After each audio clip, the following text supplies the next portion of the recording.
Hello again. If I ask you to picture yourself in a meeting with two of your colleagues, did you know that research indicates that at least one of you in your group is already considering a career change right now?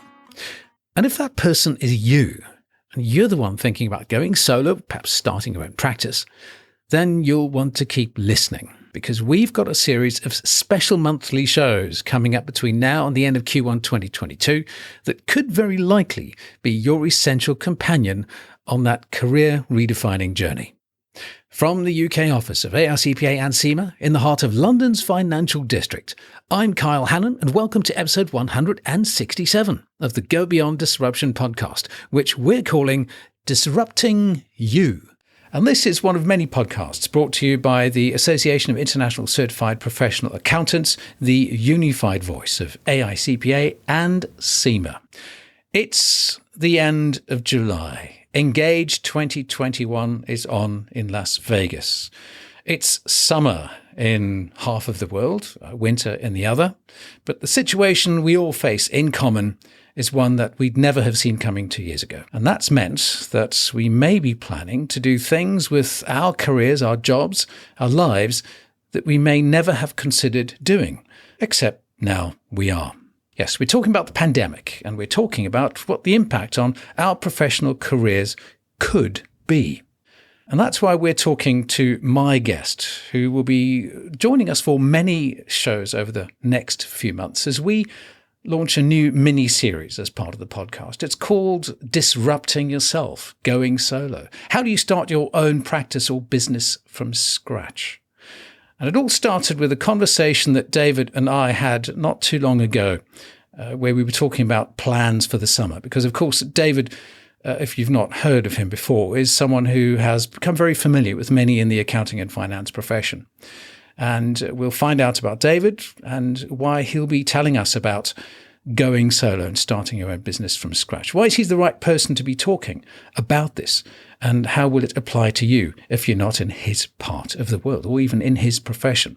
The fact is, there are such things as common best practices and situations that many of us face that for one reason or another, we may all be approaching in similar ways. And that's why disrupting yourself, going solo seems to be a good idea. Before we talk about what that means and what the shows over the course of the next few months will be focused on, let's meet my guest, David Peters. David, welcome to the podcast. You're joining us from a fairly warm part of the world, I'd imagine, a warm studio. You said you were recording a podcast earlier today.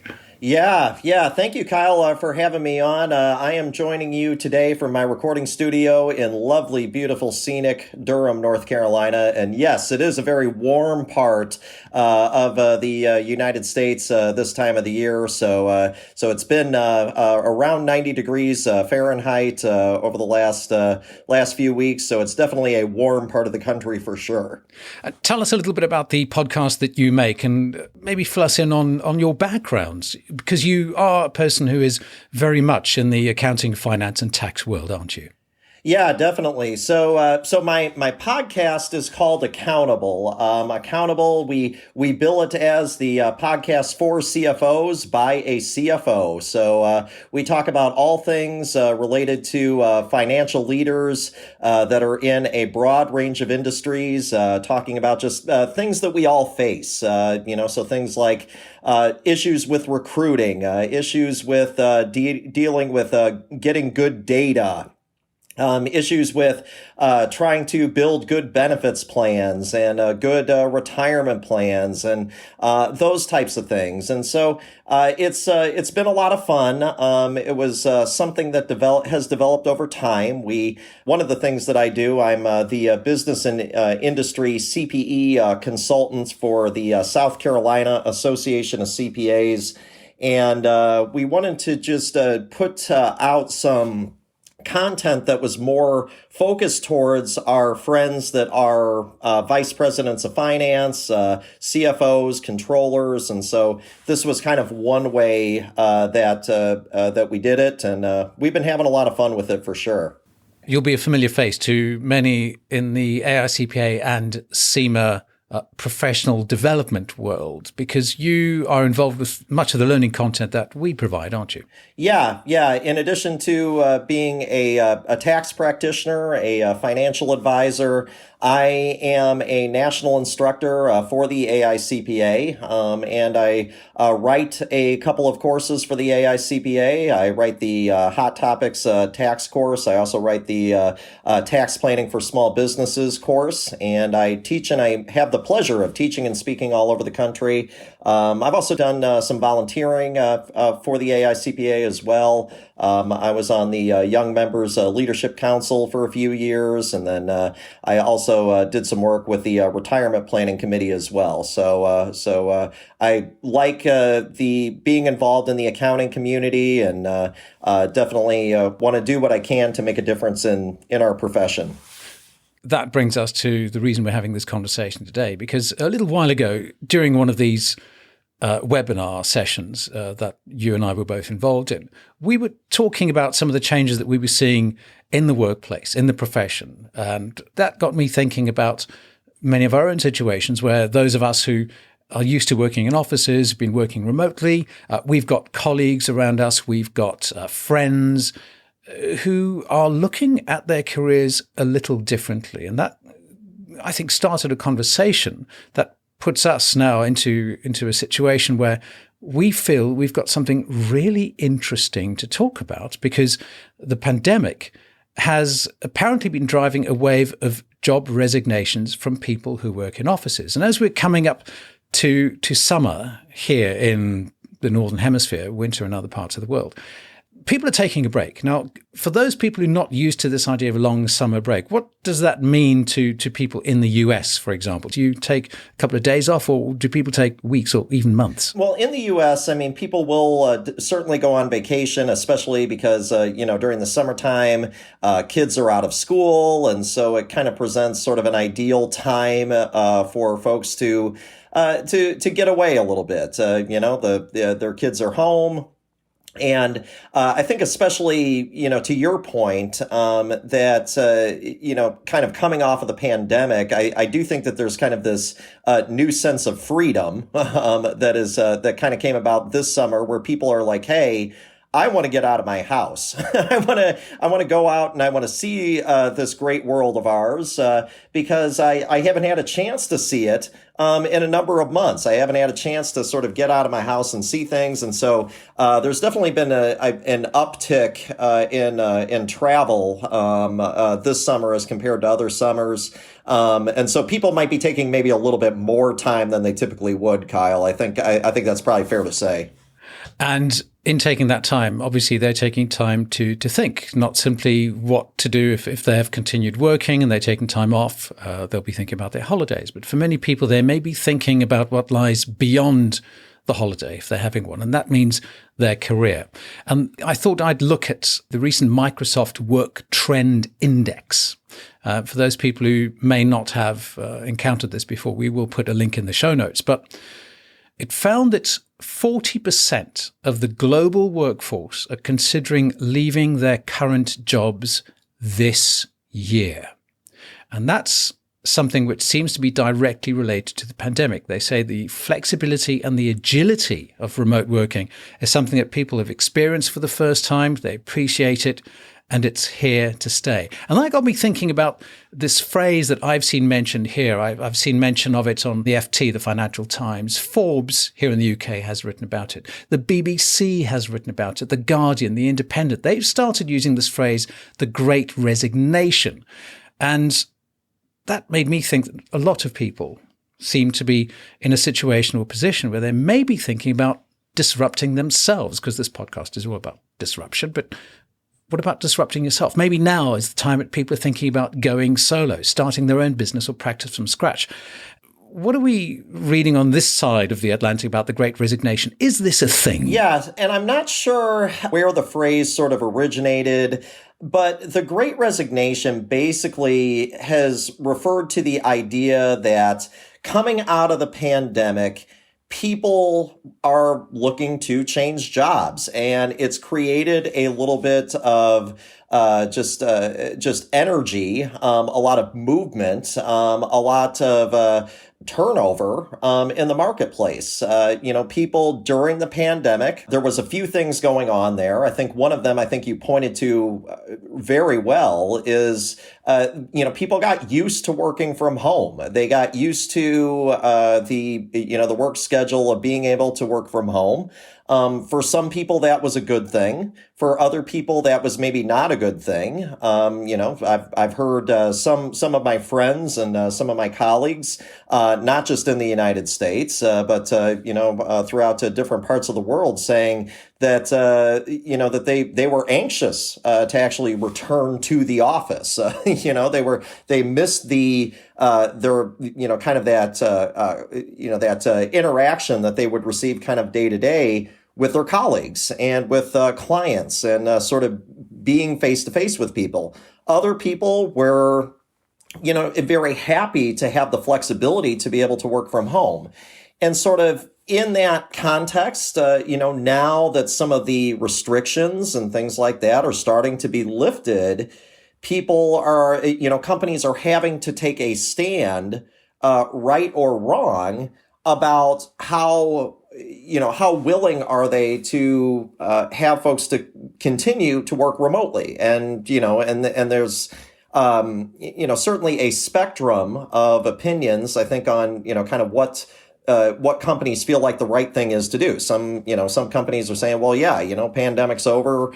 I'm going to go, we're going to go back to having everybody in the office again. And then there's other companies that are saying, hey, working remotely worked really well. And so therefore we're going to continue to work remotely. So I think that those changes in kind of company mindsets has created some situations where people are maybe looking for some potential to work with a company that maybe meets more their kind of right working environment.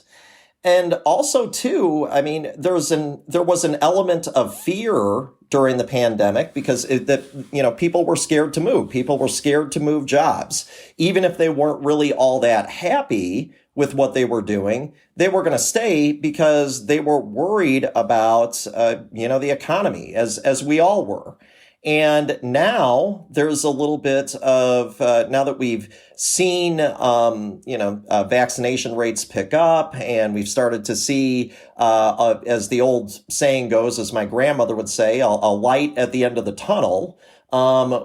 People are kind of feeling this newfound sense of freedom. And for the first time in a year and a half, they have some ability to move. They have some ability to go out and find a job that's maybe more compatible to what they're doing.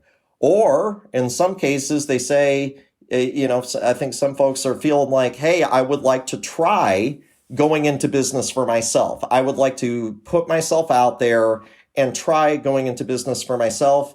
And whereas that may not have been an option, during the pandemic, well, now it is. And so with this kind of newfound optimism that I think that we've all experienced to some level coming out of the pandemic. I like to add to the quotes from your gran when you've talked about seeing light at the end of the tunnel. I think in many cases, and this makes me think of my own tunnel that I was going through recently, and I'm talking about a literal tunnel, an actual one. I was on a cycle path just over the weekend, and it was something that in the 60s used to be a railway line. What they did was they lifted the lines and then converted the entire railway line into a beautiful and level cycle path, which means at some stages you find yourself going through an old railway tunnel. And just on the outside of that tunnel, there's a sign that says, switch your bicycle lights on, or your torch if you're walking with your cell phone, your mobile phone, because even though when you look through from one end to the other, you can see the light at the end of the tunnel, but when you're in the tunnel, you're going to need to bring your own light before you stumble over something. So I think what we're learning at the moment is, while you may see the light at the end of the tunnel, many people certainly feel that now's the right time to whip out their own light and provide a bit of illumination on the journey. And I think that's where we step in with this podcast mini-series called Disrupting Yourself Going Solo. How do you start your own practice from scratch? So you and I talked a little while ago, and we realized that lots of people were were feeling that now could be the time to do something different, maybe take a bit of courage. Perhaps they've done it before, they know someone who has. They think that they want to have a better work-life balance, which means if their own company is not making it possible for them to continue this kind of pandemic-caused hybrid working pattern that almost all of the people around us are currently engaged in, it may be the opportunity to whip out that torch and create your own illumination as you head through that tunnel of opportunity. And that's why we've put together this podcast series. Now, it's going to be running over the course of several months. Once a month, we'll be doing a special episode. So it's about, I think we're looking at about seven or eight parts. This will be the first of them. And each of them will concentrate on a step of that entrepreneurial journey if you're going out and deciding to go solo. David, you're someone who has understood this journey from so many different perspectives. Walk us through what these different episodes will be offering to people who may be thinking, right, is this really something that I could do? Can I go solo? How would we know whether we can? Does it start with the decision? Yeah, I mean, just to sort of give people some background here. I mean, I've been involved in startups basically my entire career. I was one of the first folks that was hired at Elephant Auto Insurance, which is now a 6-state auto insurance carrier that started in Richmond, Virginia, but was a subsidiary of Admiral Group, which is a very large auto insurer in the UK. I was involved with that company at a very early stage. I was also the first CFO of Compare.com, which is a price comparison website, really kind of the first of its kind in the United States. That was another subsidiary where the majority shareholder was Admiral Group. Right now, I've made the step to go out on my own. I have my own tax preparation and consulting business. I also help do a lot of small business consulting for my clients. And I also, help write the tax planning for small businesses course for the AICPA. So I've kind of seen this, this startup mentality for a good bit of my career. And yeah, it does start with a decision, but my goodness, what a decision it is. I mean, it's a big decision. It's a huge decision. And I think what we want to do with these podcasts is to really help folks process that decision in terms of going out on your own. For a lot of folks, if you've been working in a profession where you've always kind of worked for somebody else, there's some stability there. There's some predictability there. When you go out on your own, as a friend of mine used to say, it's you're working without a net. It's you. And there's some decisions that you have to make along the way. There are some, there's a learning curve that has to happen, and how you address things for your business, whatever that business happens to be. There's a process for addressing things. You can't possibly have the perfect business overnight. You got to kind of prioritize. You got to pick and choose what battles you are going to take on for that particular day.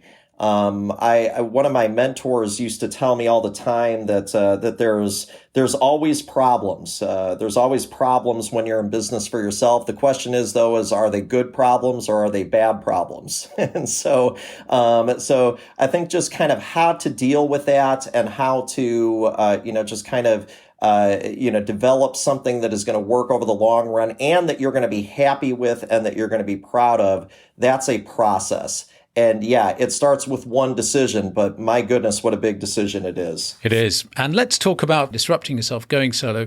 There will be 8 episodes. They'll be part of the Go Beyond Disruption podcast anyway, but at the end of every month, there'll be one of these going solo episodes. And we'll be structuring it like a business startup journey, won't we? And each episode will look at where you could be now, and then in a month's time, where you could expect to be. And then a month later, that episode will look back on how have you got on since last month? What do you have to look forward to next? What should you be planning for now?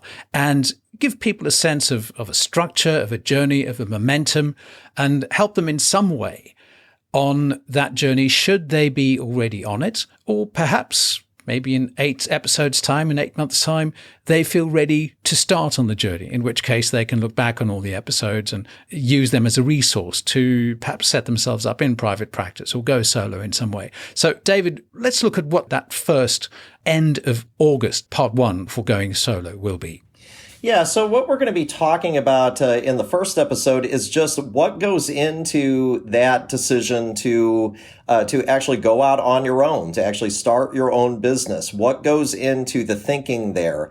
And for everyone, the specifics of that decision are certainly going to be a little bit different. I mean, but I do think that there is some commonality in terms of at least what in broad strokes, what that decision looks like. Simply put, I mean, you have to be ready to take on doing your own thing. You have to be ready to take on the challenge of doing your own thing. There is no perfect time to start your own business. We can look at things like economic cycles and the business plans and things like that. But certainly those things are helpful. I certainly don't mean to imply that they're not, but there's no perfect timing. Okay. It's just like anything else in life, pretty much. There is no perfect timing. So what goes into that? What do we need to be thinking about? And at what point does our thinking have to be at before we're ready to sort of make that leap? Because it is a leap. You are taking a chance. Statistically speaking, most startups fail. And so the odds are actually not in your favor. So what is going to sort of push you and ultimately, make that decision to go out on your own, even when the odds are against you? What makes you kind of make that decision and finally just decide to take that leap? That's what that first episode is going to be. So that's part 1 of going solo. What happens in part 2? End of September. What will we talk about then? Well, so once we've sort of made this critical decision and we've said, okay, we're gonna make that leap. We're gonna go out on our own. We're gonna start our own business. How exactly are we going to get started? I distinctly remember sitting at my kitchen table right after I decided that I was going to form my own tax preparation and consulting business. And just sitting there wondering to myself, okay, now what? It was the middle of a working day on a Monday. And Kyle, I was trying to figure out what exactly I should do next. And so that second episode is really going to be about what do you do next? And we're going to be talking about really developing partnerships and raising awareness. We can talk about kind of how the kind of the formation of the business and that kind of stuff, but ultimately, how do you get a business to take off? You have to let people know about it. You have to tell people about it. And so how are you going to do that? How are you going to get into have your business, your idea? How are you going to get people to think about that? How are you going to get that to be top of mind? That's what episode 2 is going to be about, is really about raising awareness, getting it so that your business is at the top of people's mind. All right, so that takes us to the end of October. We'll be 2 months into the mini-series then. Time to look back at the first efforts then, isn't it? Yeah, and when you are talking about a startup entity, when you're talking about a fresh idea, most of the time the traditional metrics don't work. The traditional metrics really aren't good metrics because, things like revenue per sale, things like that, they may not apply yet because maybe you haven't made a sale yet. So how do you judge progress? How do you go back and evaluate what your efforts have been so far and how do you make those corrections? One of the most humbling things I think in the world is going out on your own into a new business, into a new industry, because you got to learn to make mistakes, learn from them, and progress forward. And 2 months in to the business, if not before that, you're certainly going to start making some mistakes and having to figure out where to go from there. This may be a surprise, but we didn't start with this earlier. But we only start looking at clients in November, don't we? Yeah, because again, awareness has to happen before clients do. I mean, if you're not, if you don't have an established business, if you have a new idea, most of the time you're not going to be able to pick up clients right away. You gotta advertise first. You have to tell people about what you're doing first. If you don't tell people about what you're doing, they're not going to know. And so at that point, really, it's not until we get kind of, probably a few months into the business where we're going to start looking at clients. We're going to start thinking about fee structures, things like that, and really trying to figure out what is going to work from an economic standpoint over a long period of time. That's what we're trying to build. We're trying to build something that's going to work over a long period of time. And so we need to evaluate that structure, whatever our payment structure is. How does it look? How has it been so far? What are those first clients like? Is this the client base that I really want? Those are all questions that I think you start to ask yourself about 2 to 3 months into to this cycle. And that takes us to the December episode, which may be not at the end of the month, because of course December you've got Christmas and New Year, so we may put that out in the middle of December. But once you've got a client and you've told people about the service, the next step is to figure out what you need to be charging for that service. And it seems a bit strange that pricing isn't automatically set. In fact, sometimes you've got to try a whole bunch of different stuff. So in December, what will we be looking at then? Well, in December, we're going to be talking about adjusting pricing structures and really about trying new things. It's a very humbling experience when you go out when you go into business for yourself, because you're going to try things and you're going to miss. You're going to fail. Some things will land. Some things are going to fail miserably. And either way, you're going to learn something. And it's nearly impossible, I would say, to get your pricing and to get everything right on the first shot. You may have an idea of what you should charge based off of what you've seen from your industry experience and things like that.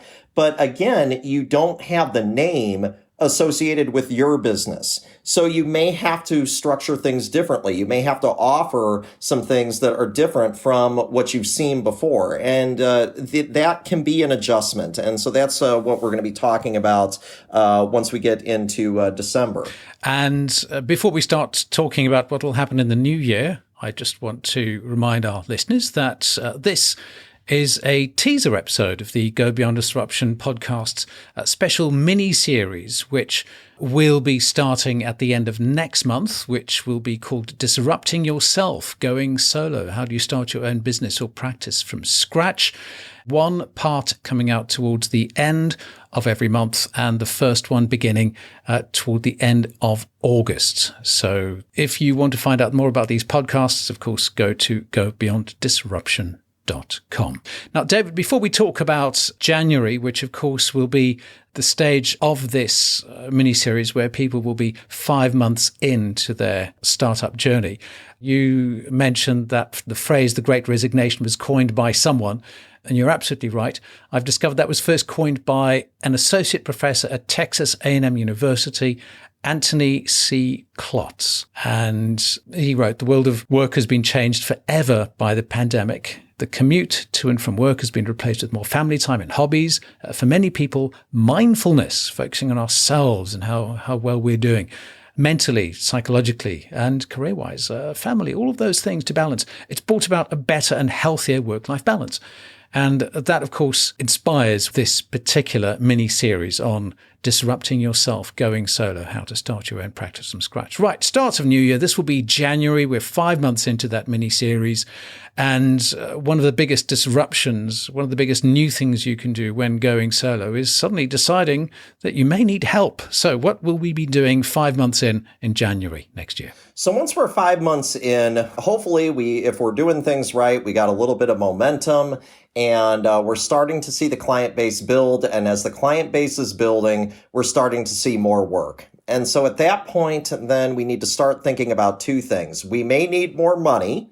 We may figure out that, that the only way that this is going to work is if I have more capital to actually run the business. So we'll be talking a little bit about financing in January. But the other thing that we're going to be talking about too is, like you said, Kyle, is that we may just need help. We may need some people that, someone else that is going to help us, in, the day to day, or possibly just, maybe a part-time person or something like that. But at that point, we should have a sense of what the workload is going to be, what we can handle, and what we can't.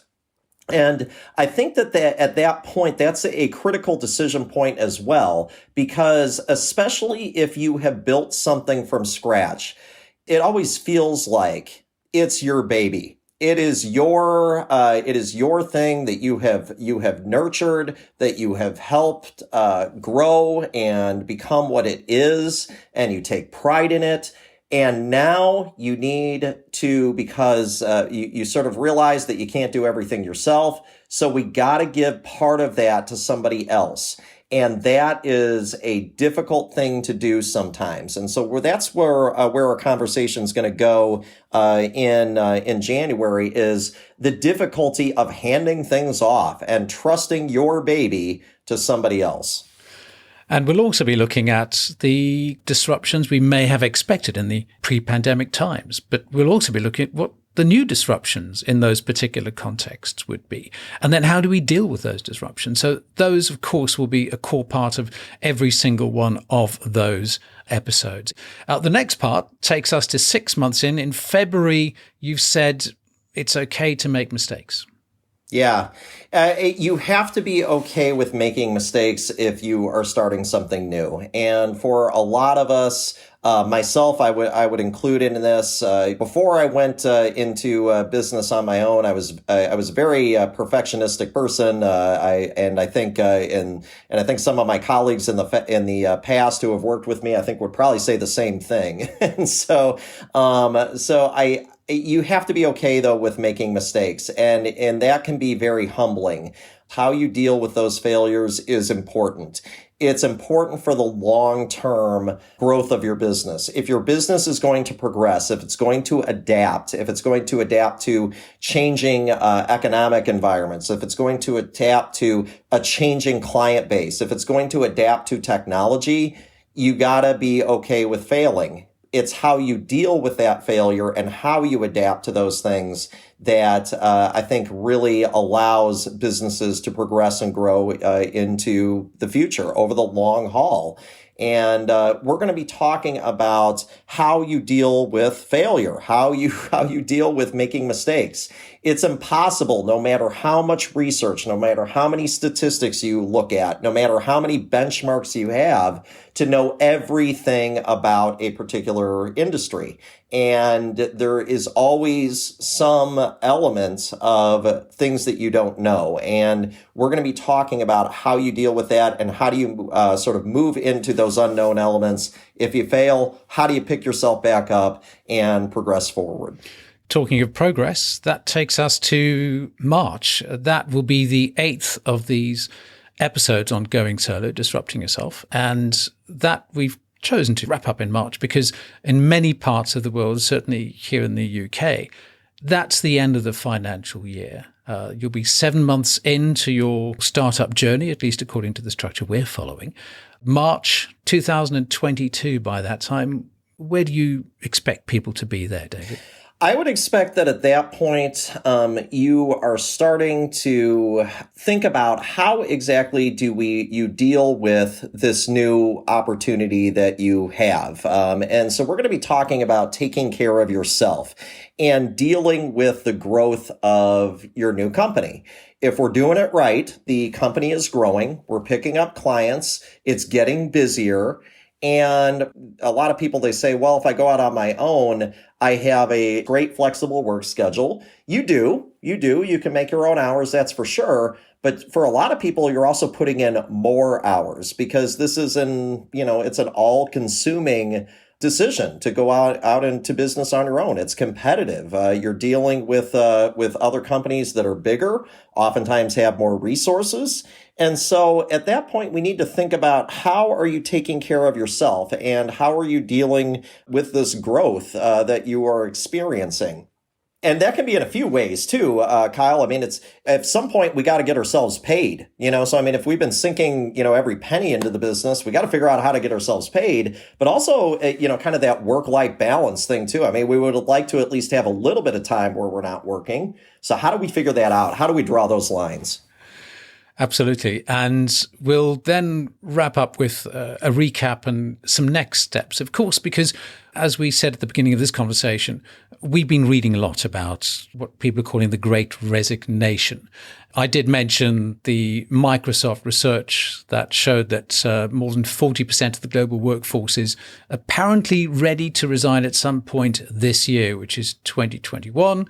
Apparently, according to the US Bureau of Labor Stats, this year, a record 4 million Americans quit their job just in April. And looking at the Microsoft research, it's indicated just under 40% of UK and Irish workers say they'll do the same this year, or perhaps do that once the economy is stronger. And this, I'm quoting the Financial Times here in the UK. What do you think at the end of this mini-series we could be pointing people at? So there's some resources that you think will be likely to be useful at that time. Once they've got to March, what comes next and how do we help them?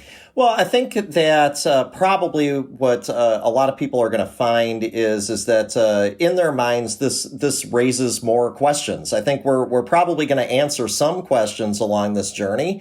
But it's not like we're going to answer every single question that somebody might have. I think that that's probably unrealistic expectations. Kyle, I think you and I can do a lot, but I don't think we can meet that standard. So I think that people are going to come away with more questions. And so what we're going to try to do at the end is we'll try to point you to some good resources that are going to help you out with kind of exploring more on your own and trying to figure out if this is something that is for you, that is the next step in your career. And so we'll try to point them in the right direction so that they can get those additional questions answered. By that stage, you may have already moved from going solo to already expanding to becoming a small firm, in which case ARCPA and CIMA have lots of small firm resources and small business assistance and in terms of guidance available. So we'll make sure that by the end of this mini-series, we'll point the very latest and most up-to-date resources at you if you are still listening by the end of March next year, because who knows, you may have won the lottery and then none of this will matter. You may be on a beach in the Bahamas somewhere basking in the sunshine and work will be nothing that you need to worry about anymore. Well, I suppose one can but dream, can't we, Dave? Yeah, certainly. And if that does happen, feel free to send Kyle and I pictures of that. Indeed. Remember who got you started on your journey. That's right. Dave, we'll be back with our first full episode. That will be the decision to go out on your own, coming out at the end of August in the special Go Beyond Disruption podcast mini-series called Disrupting Yourself Going Solo, How to Start Your Own Business or Practice from Scratch.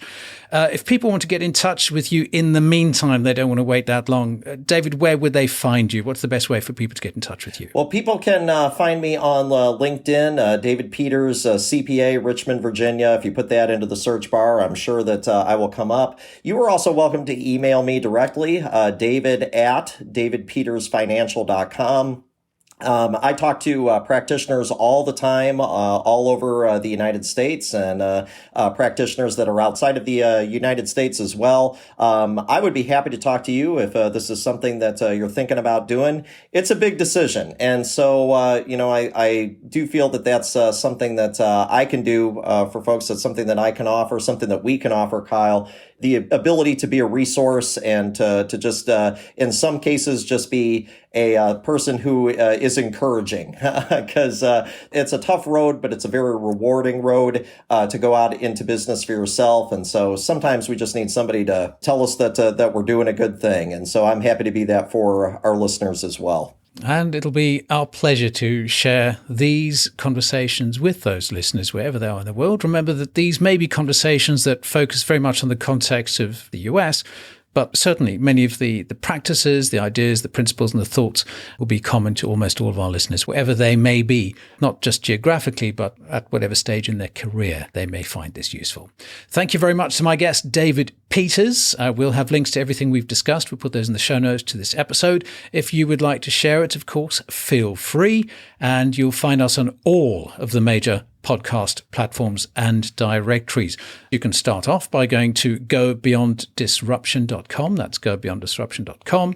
Or by going to future.arcpa.org and searching for Go Beyond Disruption podcast. What I'm trying to say is we are pretty much everywhere, and we'd love to have you along for the next episode of the podcast. Until next time, keep listening and keep safe. Goodbye. Thanks for listening to this episode of Beyond Disruption, brought to you by the Association of International Certified Professional Accountants. Learn more about today's topic at aicpa-cima.com/disruption. This podcast is designed to provide illustrative information with respect to the subject matter covered and does not represent an official opinion or position of the Association of International Certified Professional Accountants or any of its subsidiaries or affiliates. It is provided with the understanding that the association, its affiliates, and subsidiaries are not engaged in rendering legal, accounting, or other professional services. If such advice or expert assistance is required, the services of a competent professional person should be sought. The association, its subsidiaries, and affiliates make no representations, warranties, or guarantees as to and assume no responsibility for the content or application of the material contained herein and expressly disclaim all liability for such damages arising out of the use of, reference to, or reliance on such material.